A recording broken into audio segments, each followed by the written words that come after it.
years ago, I moved to Japan specifically to drift here at Meihan Sportsland.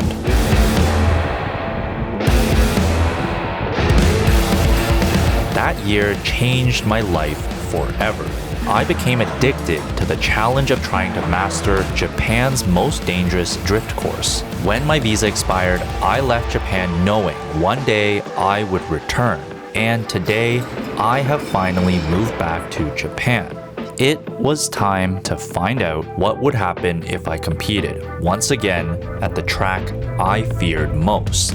But there was a problem. My car has been sitting in a field for over a year and a half. And with the Hitomi Go Meihan competition just a day and a half away, I would learn what Mother Nature does to a car when left untouched for such a long time. That's all my home stuff. If I wanted to drift this thing at Meihan, I had some work to do. Seeing all the things I abandoned over a year and a half ago was genuinely a trip down memory lane. Your laundry basket. I had forgotten that I used the 180SX as a storage container for all the things I owned when I last lived in Japan. Not only did I store car stuff like wheels, but I even found my old bicycle. However, the real surprise was when I found something had definitely been living inside this car. I was wondering why there's holes in all my clothing bag. 리스, 네즈미かな? The plan was pretty simple. Empty out the 180SX as much as possible, then try to get it out of this field. I transferred all the stuff into this new-to-me Honda N1 K car.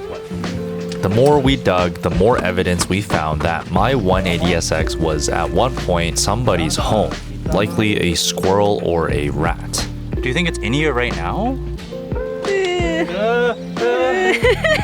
Dude, this is my fucking buddy Julian's coat. It got destroyed, but that's where all the fluff was from. After transferring all the stuff from my 180SX to the K car, I drove over to my buddy Toshi's place to see if I could borrow a battery jump and finally tried to start it up. Little did I know, both Toshi and my buddy Jay also own the same Honda N1 K car. Got an N1 as well. We're all N1. Team N1. You got a yellow one? But with just a day left until the Meihan Drift event, I didn't have time to waste and rushed back to my 180SX and finally tried to start it up for the very first time. Oh. First try.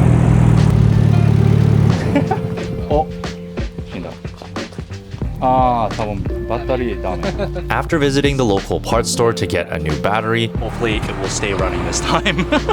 I swapped it on and it was now able to idle perfectly fine. I then moved it back to Toshi's shop to do some well-needed maintenance, mainly an oil change. Toshi's shop is where I did a lot of my work when I used to live here, so it was good to finally be back. I drained the oil and just by the color, it was clear an oil change was well overdue. I always use these HKS filters just because of the micron quality and the built-in magnet. For the oil, I often use Castrol 10W50 synthetic, but Toshi only stocks this fancy blue Trust racing oil. Not a bad thing for more security, but probably an overkill for my stock SR20. The next morning, I was able to pick up some tires from my buddy Hayden. But before I changed the tires, I wanted to take care of the mess caused by whatever was living inside my car. It seemed like it was trying to build a nest of some sort with the fluff from the coat. The shop vac made quick work of that, and the interior surprisingly cleaned up pretty well. With that done, I jacked up the car to do a quick inspection. Looking under the car, it is truly amazing how much weathering happened just from sitting for so long. These D-Max coilovers were pretty much brand new when I stored the car, but all the moisture from the field really did a number on the threads. With the rear bolt check done, it was now time to do the tires. I always sucked at doing tires, but with Toshi's fancy machine, it was pretty easy. I usually pump it up pretty high and bleed off the air once I'm at the track, but unknowingly, this step would cause me to nearly total my car at Meihan the next day. More on that later. After doing the tires, I turned the car around to do a bolt check of the front suspension components. I found the subframe bolts were slightly loose, and after tightening everything, I also added air into the front tires. You can see how weathered my TE37s are from that year and a half of sitting. I was genuinely amazed at how well the car ran. No weird noises, nothing. I still did a full engine inspection just to be safe, but I will say, however bad the car looks, I tend to take care of the mechanicals pretty religiously. With all that done, I lowered the car back on the ground. Toshi also finished fixing his S13 coupe.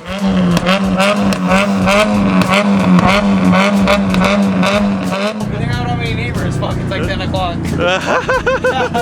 Toshi and Kane loaded up for the event the next day, and Hayden would be picking up my car in the morning.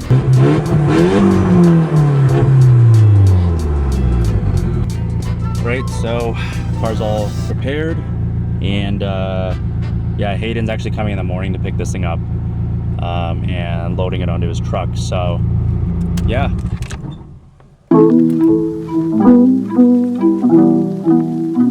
The next morning, I arrived at Meihan Sportsland, and boy, did I miss it here.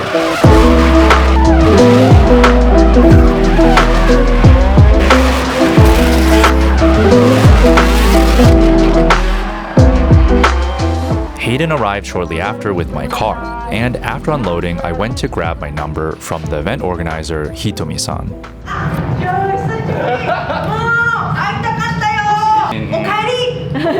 Tadaima. 走る？走る今日。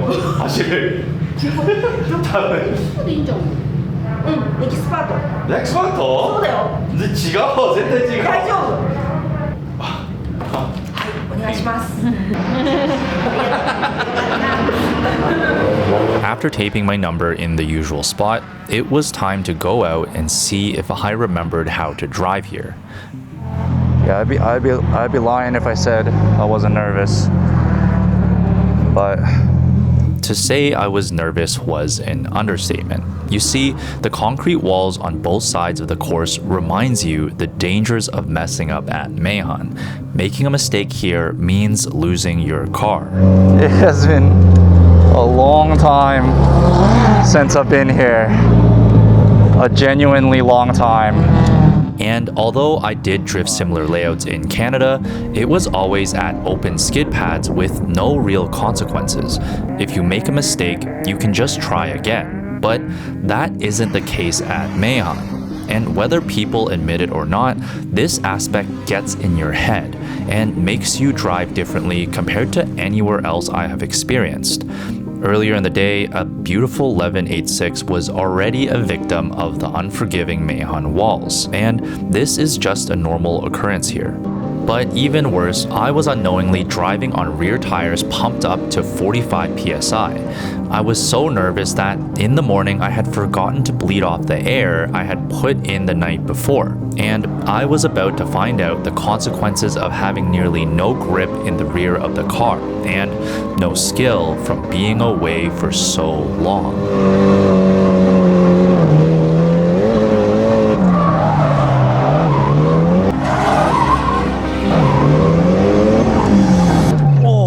God.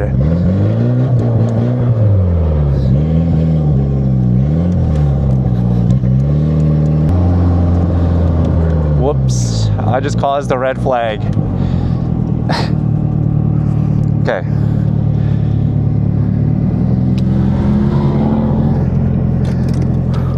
I'm just gonna check my car.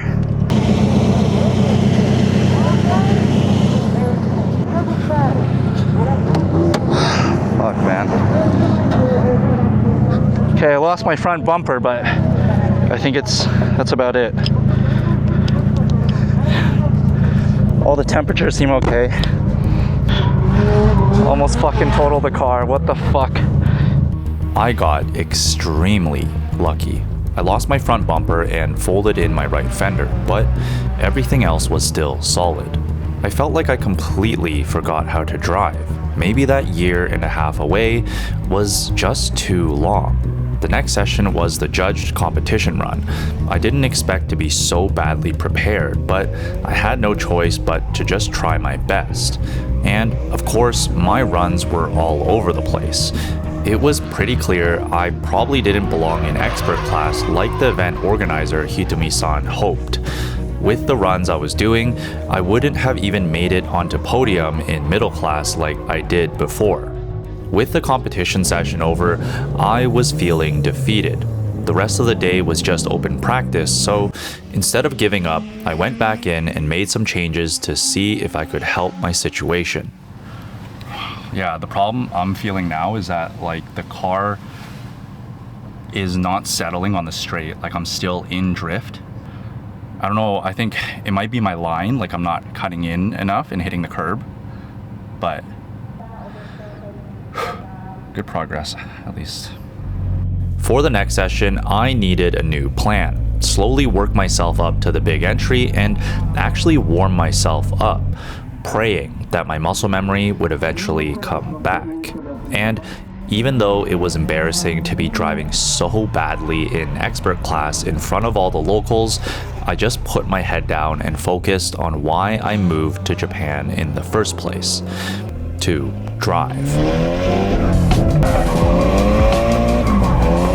I started over on the safer sections to try and diagnose the issue I was having on the straight. With the suggestion of some friends, I played around with the alignment to try and fix the steering. Adding toe out in the front finally solved the sketchy instability issues I was facing earlier. So we towed it out a lot more. We'll see how it feels, but...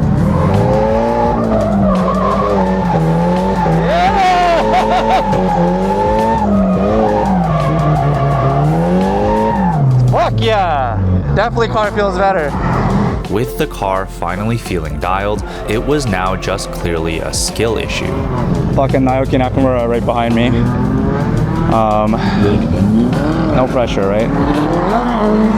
Yeah, no pressure. I hadn't driven here in so long that my brain couldn't remember the visual cues of where to enter. Too early means you don't make the corner, and too late means you end up almost crashing into the wall like I did in the morning. So I reviewed outside footage to learn what I was doing wrong. Sometimes that is the only way to see your mistakes. Getting the entries were not consistent.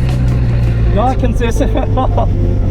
And during the afternoon session, after trying pretty much all day, it finally clicked.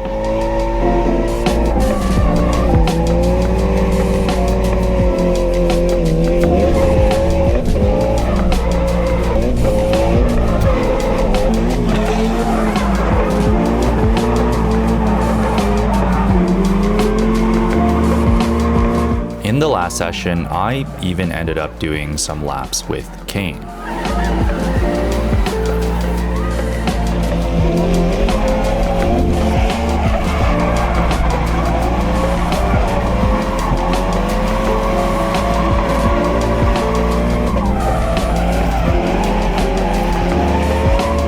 I knew I had a long way to go before I was happy with my driving. In fact, I'm pretty sure I came dead last in expert class, but that didn't matter. I mean, the addictive challenge of Meihan just wouldn't be the same if it was easy.